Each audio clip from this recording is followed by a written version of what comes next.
खूप मेहनत केली, खूप मेहनत केली, खूप कष्ट केले. हाडाची काडी करणे, अतिशय कष्ट करणे. आई वडील आपले खूप मेहनत करणारे आहेत. सगळ्यांचेच पालक बघा, सगळ्यांच्या आई वडिलांचं बॅकग्राऊंड बघा, घरची परिस्थिती आठवा. बघा मेहनत करतात तेव्हा जेवायला मिळतं आपल्या सगळ्यांना. तुम्ही काय मी काय, मी या शाळेत शिकवते की नाही? माझा पगार बंद झाला तर मला जेवायला मिळणार आहे का? नाही. तुमच्यामुळे मला पगार मिळतो.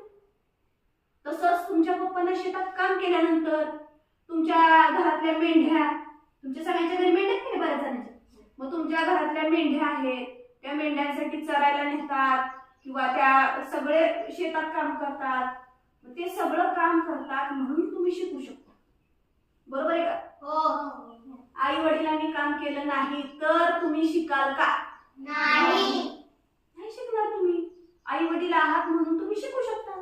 ते मेहनत करतात, तुम्हाला 4 पैसे आणून देतात, घरामध्ये ते जेवण तयार करतात, म्हणून काय होतं, तुम्हाला शाळेत येता येते, तुम्हाला शिकता येते.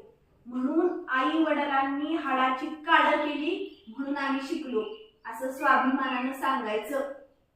आई वडील आहेत म्हणून आपण आहोत, है की नाही? अनाथ आश्रमात गेल्यानंतर आई वडिलांची किंमत कळते. त्यांना आई नसते, वडील नसते.